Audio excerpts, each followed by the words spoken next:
I miss the taste of sweeter life. I miss the conversation.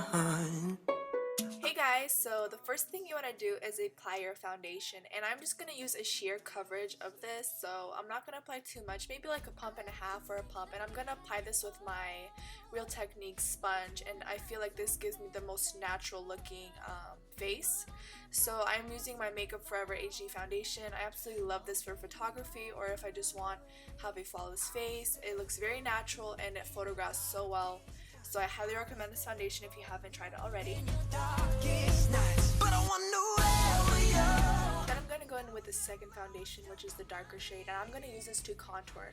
So now I'm going to place this onto the sides of my forehead, so like the temples, just to shade that area in. And then I'm going to carve out my cheekbones to make them a little more defined. You really want to be careful with this step because you don't want to go overboard. And then I'm going to do the sides of my chin and my jawline. The reason why I'm doing this is because these features are going to really make my other features stand out. So doing this step really helps bring out my cheekbones and my chin and my nose and all that. Then I'm going to do the sides of my nose as well, just to make sure that my nose does not disappear in the flash photography. And that's about it. And then I'm going to highlight with my MAC Prolong Wear Concealer. I find that this concealer is really great for long wear and it does not cake up under my eyes, which I love.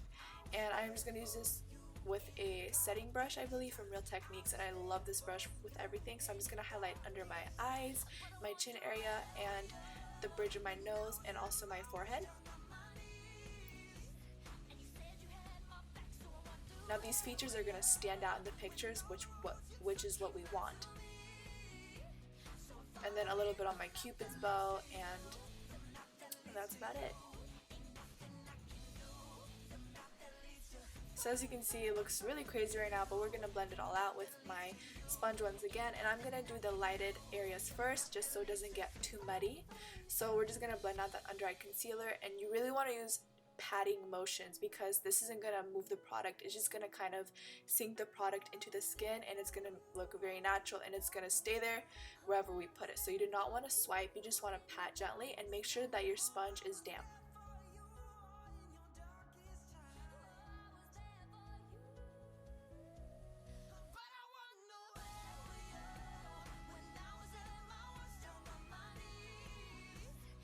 To buff out the contour foundation, the foundation, I'm just going to use a Real Techniques Expert Face Brush. It's a very dense brush, but it really blends out and melts the product into the skin so flawlessly.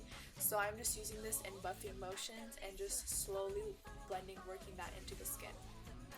You want to be really careful with the contour because you do not want to get it all over your face because it can tend to easily do that.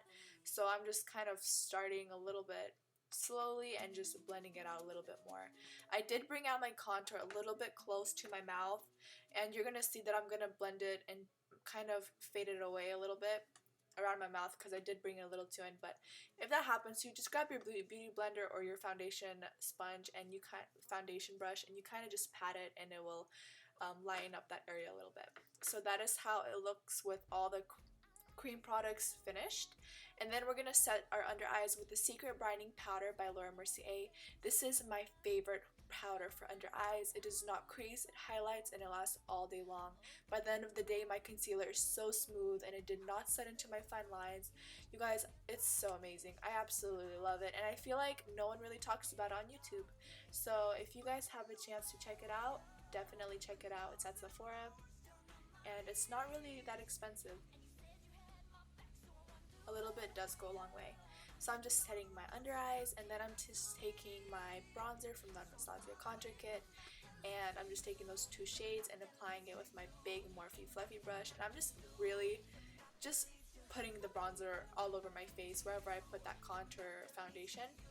And I'm starting out with my temples and then working it to my jawline and my neck. You do not want to forget this step because your neck is also important. It needs to be bronzed up, especially if your face is super bronzed. Then I'm taking that middle shade, I forgot what it's called, but it's the coolest toned from the palette, and I'm just going to use this to contour. And you always want to contour up. So once you contour up, it's going to really slim your face, and that's the whole point of contouring. So once you create that line from your ear to your mouth, you just want to blend all that dark shade up, as you can see what I'm doing right now, and then it really creates a beautiful shadow. And then I'm just doing a little bit on my temples, and yeah, just kind of adding it little by little, gradually.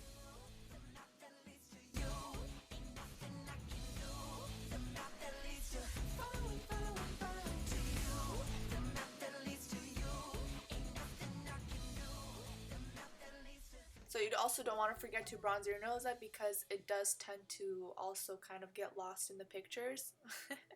And then I'm taking my banana shade from the palette, the yellow one, and I'm just going to clean up that contour in the bottom just to make it a little bit more sharp, and then blending everything out once again. You really want to make sure you blend your bronzer, guys. Please blend your bronzer. Then I'm taking Warm Soul blush. It's one of my favorites and it goes with everything, so I'm just using it today. And I'm just going to apply this to the apples of my cheeks and then blend it back towards my temples, because I feel like that's the most flattering on my face, because my face is so round that I need some blush towards the back of my temples as well. And then I'm taking Hourglass Ambient Lighting Powder in Luminous Light. It's so pretty, and it does make it look like you're glowing from within, and it's just so beautiful. I absolutely love it. I use it on everyone. More mature clients and more younger clients. It's just so pretty, and you can really build it up, and you can put all over your face just for that nice highlighted glowy look. Alright guys, this is the completed highlight and contour routine that I do when I do want something a little more dramatic. This is not an everyday look for you guys, but if you guys are comfortable wearing this much makeup every single day, go for it by all means. This is going to look really great in photographs, it's going to last all day, and it's not going to give you that white cast when you take a picture. Your face isn't going to go blank. Your makeup will still show through if you follow all of these steps. And make sure you guys do not use SPF in your makeup, because that will flash back in photography. Anyways, that being said, if you guys like this video, please give it a thumbs up, and comment down below what else you guys want to see next, and have a happy and safe Christmas and New Year's, and I will see you guys all in my next video. Bye guys!